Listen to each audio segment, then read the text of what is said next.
Gràcia. Ara un districte dins de Barcelona va ser un municipi independent, d'aquí a que es conegui com la Vila de Gràcia. I per això avui en dia els graciencs encara mantenen el seu caràcter. Inicialment la zona era agrícola i poc poblada, amb masies disperses que depenien de Barcelona. Als segles XVI i XVII s'hi van construir convents i torres burgeses i amb el temps es van urbanitzant i industrialitzant. Al 1850 es va constituir com a municipi independent, un poble a part, vaja, i després, amb l'enderroc de les muralles i l'expansió de l'Eixample, es va annexionar Barcelona. Gràcia, a part de ser el municipi més gran dels que hi havia al Pla de Barcelona, també era el que estava més ben comunicat, a través del Passeig de Gràcia. Al límit entre la Vila de Gràcia i Barcelona es trobava l'alçada de la Pedrera i més amunt hi trobem La plaça dels 5 d'Oros, que molts coneixen amb el nom de la plaça del Llapis, però que ha estat rebatejada diverses vegades. primer amb aquest nom per l'efecte visual que produïa la rotonda central i 4 dels 6 fanals col·locats als extrems d'aquesta mateixa cruïlla. L'augment del trànsit en aquest encreuament va fer que recol·loquessin aquests fanals i els portessin posteriorment a l'Avinguda Gaudí. Amb la República es va dir Pi Margall, durant el franquisme plaça de la Victòria i després plaça de Joan Carles I. Finalment, el 2016 va recuperar el seu nom popular, la plaça dels 5 d'Oros. És que si hi ha un element que identifica la Vila de Gràcia és la torre de la plaça de la Vila. Entre el 1862 i el 1864, l'Ajuntament va construir un campanar amb rellotge i el va fer de 4 esferes, per ser visibles des de qualsevol punt de la vila. I no és un campanar qualsevol, si t'hi has fixat, té 2 campanes. La més gran, que és la Marieta, que va servir per mobilitzar la població durant les revoltes de les Quintes i es va convertir en tot un símbol. I per tu, quin és l'element més identificatiu de la Vila de Gràcia? El carrer Moses va obtenir el segon premi i fa uns dies vam venir fins aquí per saber com es decora un carrer. Hola. Com és el procés? El procés, bueno, després de l'anterior festa major, el que fem és quedem tipus a mitjans de setembre i fem la valoració de com ha sortit l'any, també hem de fer el tancament de l'any i bueno, descansem aquells dies i llavors cap a l'octubre presentem les propostes. Pensem una mica també com serà l'estructura del carrer, tinguent en compte que hem d'omplir parets, que ha d'haver-hi una mica de moviment, una mica d'interès en cada zona, que han d'haver-hi unes portalades d'entrada i de sortida i per omplir tot aquest espai. O sigui, si tu presentes una proposta, que tothom pot, intentes pensar una miqueta això. I esteu com nerviosos o esteu com preocupats per si coincideix amb algú altre d'un altre carrer que també pensen que vosaltres feu? No, perquè a vegades passa que coincideixen altres carrers, però és molt difícil que sigui exactament la mateixa temàtica, amb la mateixa estètica, el mateix discurs o el punt de vista que se li vulgui donar, llavors és, bueno, mira, si coincidim seria molt graciós. Com és el compte enrere des de que està el carrer fet? Quants dies abans us hi poseu ja això, ben bé mans a l'obra de començar a guarnir el carrer? Sí. O sigui, així és gros, com està ara, jo diria això, un mes i mig, més o menys, també depèn una miqueta de l'any i de l'any perquè la gent fluctua. Però sí que és veritat que molt abans sí que es fan reunions de com ens repartirem una mica el treball, com serà quan es tria la temàtica també es fa. Es tria aquesta temàtica, com serà la disposició de tot el carrer. Aquest any, per exemple, ho hem dividit en grups de treball. Per exemple, la gent que farà les portalades. Per fer un equip i llavors quan vinguin voluntaris que sapiguem dir-los, mira, aquestes persones et diran, si et ve de gust fer això, doncs aquestes persones et diran el que has de fer. Els de parets, els dels personatges principals que tenen mides gruixudes.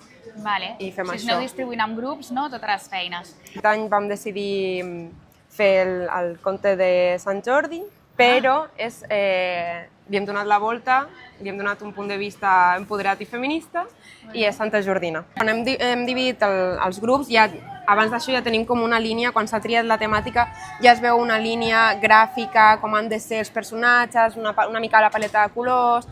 Aquest any ja veureu que és una mica Tim Burton, tot molt allargadet, una mica pel·lícula d'aquesta època. Llavors, tots els personatges i totes les parets seran allargadetes, els personatges seran xucladets, llavors tot segueix una mateixa línia perquè pegui, perquè estigui tot cohesionat. Sí. Feia com 4 anys que jo vivia a Gràcia i soc de poble i com que em faltava una mica el sentir que estava vinculada.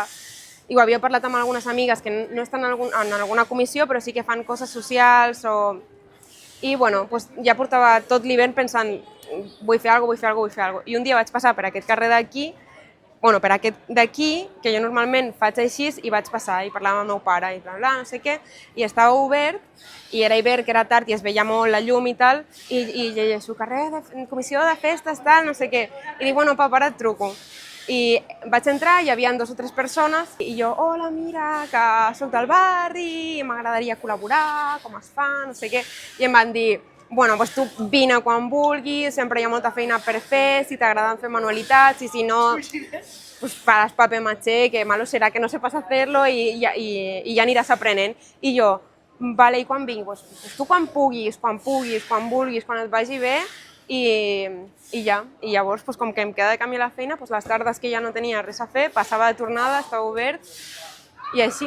Que fem les festes de Gràcia no podíem trobar millor persona que la Su, que és com filla adoptiva ja de Gràcia, no? Quasi. Dius aquí, parles molt d'aquest barri.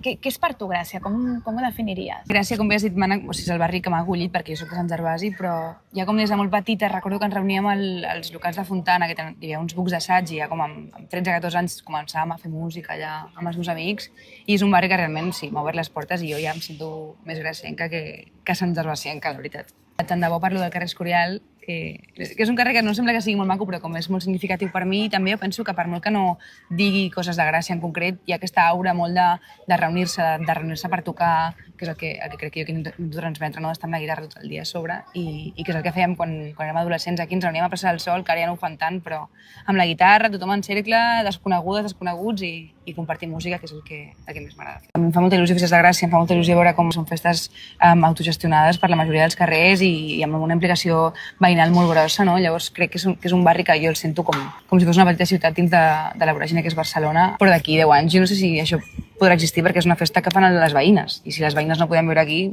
no sé qui farà les festes. Ara sí que venen els guiris a visitar els carrers i a passar-s'ho molt bé, però si no hi ha veïnes no hi ha festes de Gràcia i si no hi ha festes de Gràcia, a veure qui vindrà aquí. El tema de la massificació, no, turística, on és que has notat més canvi, que dius, ostres, que realment per aquí abans passava o jo sempre hi anava i ara no hi puc anar?